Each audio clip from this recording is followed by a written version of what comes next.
বাংলাদেশ ক্রিকেটের সাকিব আল হাসান, যিনি একজন টপ লেভেলের পেয়াদক।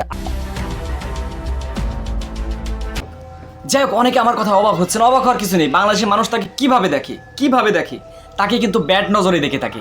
যিনি বাংলাদেশ ক্রিকেটে বড় ধরনের কোনো অর্জন এনে দিতে পারেনি এবং বাংলাদেশ ক্রিকেটের এক খলনায়ক হচ্ছে এই সাকিব আল হাসান, যিনি বাংলাদেশ ক্রিকেটকে দীর্ঘদিন ধরে সাপ্লাই দিয়ে গেলেও তিনি বাংলাদেশের মানুষের ভালোবাসার মন জয় করতে পারে নাই।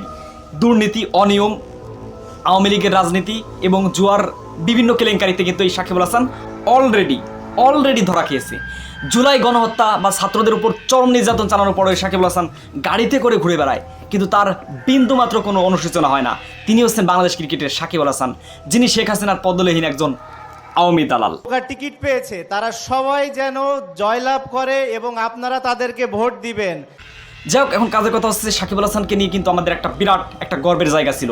সমগ্র বিশ্বের ক্রিকেট ইতিহাসে এক উজ্জ্বল নক্ষত্র ছিল এই সাকিব আল হাসান, কিন্তু তিনি আওয়ামী রাজনীতির পদলে হয়ে পড়ে কিন্তু নিজের ক্যারিয়ার শেষ করেছেন। কারণ আওয়ামী লীগ এমন একটা ফাঁদ, যেই ফাঁদে যারাই পা দেয় তাদের ক্যারিয়ার শেষ হয়ে যায়। তুমি খালি বলবা যে তুমি ছক্কা মারতে পারো আর এখন কথা হচ্ছে সাকিব আল হাসানের এই হচ্ছে পরিণতি। সে আগামীতে এই 2025 সালের চ্যাম্পিয়ন্স ট্রফি খেলতে পারবে কিনা, এটা এখন কিন্তু একটা সন্দেহের প্রশ্ন। কেন? কারণ তিনি বাংলাদেশ বিপিএল-এ ঠাঁই পায় নাই। বাংলাদেশে একটা জাঁকজমক বিপিএল হচ্ছেন, আপনারা জানেন 2024-25 মৌসুমে। সেই বিপিএল-এ সাকিব আল হাসান নেই। অনেকেই বলতেছে বিয়াদকটা নেই, চরম একটা ভালো বিপিএল। হ্যাঁ, কথা কিন্তু কাজের। সাকিব আল হাসান নেই, সুন্দর একটা বিপিএল হচ্ছে। কারণ আপনারা জানেন দীর্ঘ বিপিএল ইতিহাসে এবার বিপিএলে প্রায় 250 রান সুই হয়েছে। সেই সাকিব আল হাসান কিন্তু সেই বিপিএলে নেই। খুব একটা কলঙ্কজনক অধ্যায়। সাকিব আল হাসান নেই, এখন কিন্তু আনন্দের জোয়ার বয়ে যাচ্ছে। আবার সাকিব ভক্ত আছে, অনেকে বলে আমরা বিরাট সাকিবিয়ান। তাদের মনে কিন্তু একটা দুঃখগাথা থেকেই থাকে।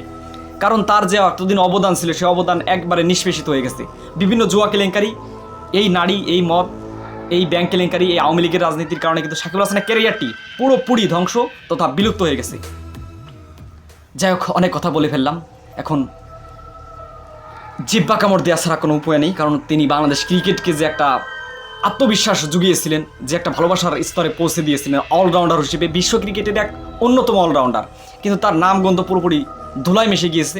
এই শোরুম উদ্বোধন তাকে করতেই হয়, না করলে আবার টাকা পাবে কোথায়? যাই হোক, সে আবার এমপিত্ব লাভ করতে চেয়েছিল। কারণ তার যে পরিমাণ টাকা, সেই টাকা দিয়ে কিন্তু তিনি জনগণের ভালোবাসা জয় করতে পারতেন না? অবশ্যই পারতেন, কিন্তু তার ওই যে এমপিত্বের লোভ, শেখ হাসিনা তাকে সঙ্গে পরিচয় করে দেয় এই ফরিদপুরে এসে। তুমি খালি বলবা যে তুমি ছক্কা মারতে পারো আর যাই হোক, এটা হচ্ছে আওয়ামী লীগের রাজনীতি। আওয়ামী লীগের রাজনীতিতে যারাই পা দিয়েছে তারাই কিন্তু বিভিন্ন ফাঁদে পড়ে গেছে, যেটার সর্বশেষ বলি হচ্ছে কিন্তু অলরেডি সাকিব আল হাসান। এখন এই বিশ্ব ক্রিকেটের তথাকথিত অলরাউন্ডার সাকিব আল হাসানকে নিয়ে আমাদের কিছু বলার নেই।